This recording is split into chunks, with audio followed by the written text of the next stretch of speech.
Okay, let's get question 9 and 10 dealt with here.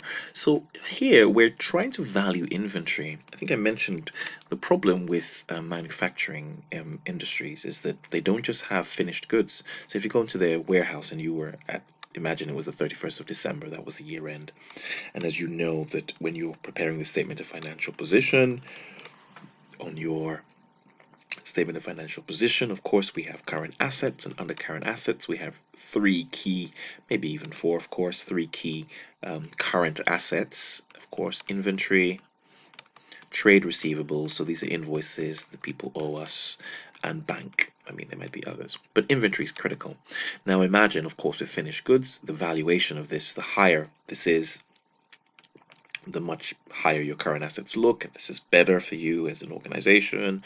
It's an asset, isn't it?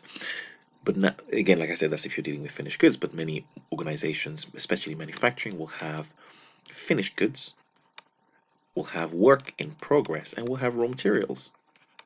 Right. So the question here is that work in progress is made up of course, partly finished goods, as we see here, 85% material and labor. So the question is valuation of it is sensitive, because it's really a matter of direct materials, direct labor. It's all in there. So getting that right is critical in order to getting a true and fair value of inventory. This is what's really going on here. So the question here is, this is one way to kind of get close to that valuation figure, to get it right as to what is a good amount, in effect, what's the right amount. So let's sort of see what they're saying here. So they're telling us, listen, that we've put in 9,000 kilograms into this thing, into this input, into this process. And what we notice is that in terms of finished goods, we notice that 8,600 are finished. So these are our finished ones. And we have work in progress here of 400 kilograms still being worked on. That's the issue here. So really, what does this mean? So what we then sort of argue is, well, this, in terms of in these 400 kilograms that are still being worked on, we can split this. Well, we can split all this into elements. So this is technically 100% material finished and 100% labor finished, in effect. So that's material and labor. But in terms of material, it says this is 85% finished. So of course, if it's 85% finished, if I'm looking for an equivalent whole unit, because really, if I'm measuring anything, it's best to measure it as whole units. You can't really measure half units or 85% units.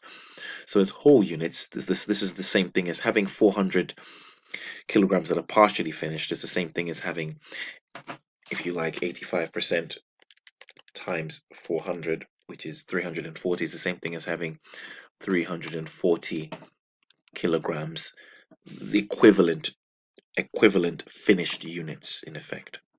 That's the same thing, right? So 400 kilograms, if, as far as material is concerned, 400 partially finished units is the same thing as having 340 fully finished units. And then same thing for labor, having 400 kilograms partially finished units is the same thing as having, times 70%, is the same thing as having 280 effectively finished units as far as labor is concerned. So in effect, what are we saying here? We're saying that, well, we now have, as far as material is concerned, we have 8,600 kilograms plus 340 kilograms in terms of finished units, because I know what the cost is of those, of all of them. That's 18,774. Right, that's how much was spent on all these. So in terms, because my aim here is to try and find the cost per unit, or cost per kilogram, and I can't have done that if they were partially finished. I needed to kind of get an equivalent finished value. The same thing here, 4884 is equal to, well, 8,600, of course, plus 280, if you like, in effect. You see, and that's kind of how I know what the cost per kilogram is. So what I do here is, well, I'll find the cost of what a kilogram of material is, so which is 18,774 divided by 8,600 plus 340, which is, 1 second, 18,774 divided by 8,600 plus 340. bracket there, and that's £2.10. So now I know what the cost is per kilogram, £2.10. And the same thing here. I will do what's the word? This is a full unit, of course, now, right? And I'll do exactly the same thing here. 4884 divided by 8,600 plus 280 kilograms. I'm basically trying to find out what the cost is of each kilogram that's been invested in terms of material and in terms of labor. And when I do that, I have 4884 divided by 8,600 plus 280. 4884 divided by 8,600 plus 304. That's sorry, plus 280, and that gives me 55p. That's 0. Oops, sorry. Where did this come? Go away. What's this? 0.55. Anyway, so I now have this. So the question here is, the question is asking, what is the value of work in progress? And for work in progress, I know I have 340 kilograms. I mean, of full units in terms of material, and I have 280 kilograms in terms of labor, because this is 80, material is 85% finished and this is 75% finished. So you 70% finished, sorry. So now I can just value that £2.1 and multiply that by 55p, and then add those two together, and that should give me 2.1 times 340 gives, this is 714. And then 0.55 times 280 is 154. Add the two together, you have 868. So you have A as your answer. Yes. So what's the issue here? What you have to do is you have to just be careful. Your first aim is to find you're thinking, well, listen, I have got all this material, some of it's finished. We've spent 18,774 on 8,600 kilograms and 400 partially finished products. Well, I can't do anything with that. I can't really, that doesn't help me. I need to kind of make it out in terms of full units before I can do anything, and then split them according to material and labor, because these are different costs, right? So you can't add them together. I mean, you could for finished goods, but you can't for the work in progress, except the work in progress were in exactly the same proportion. But that's rare, right? Because the work in progress is all about some things being done up to different levels in different capacities. Okay, and finally, question 10 here.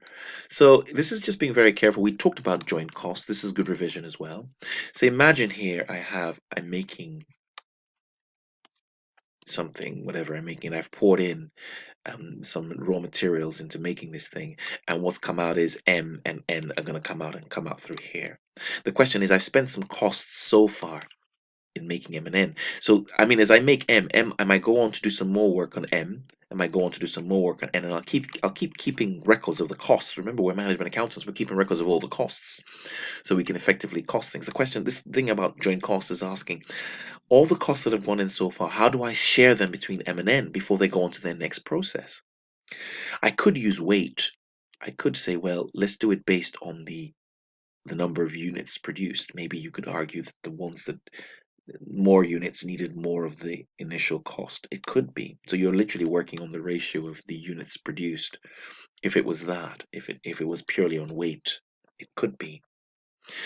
This could have been, I don't know, whatever, 20,000.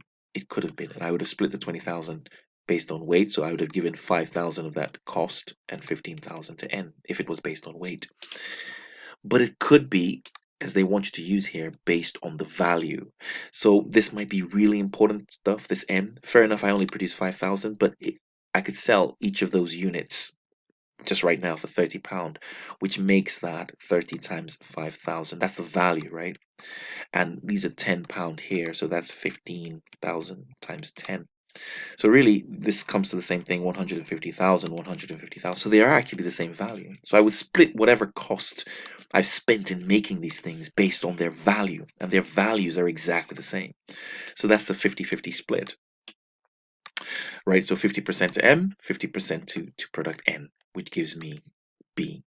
right? So your focus is it what do they want? Am I splitting it based on value? This unit sold is totally irrelevant. This is about units sold. That's units sold. What was sold in the end, right? For now, I'm just focusing on these costs that have gone in. How do I split those costs between those products? Cool, great stuff. So that's the end of MAQ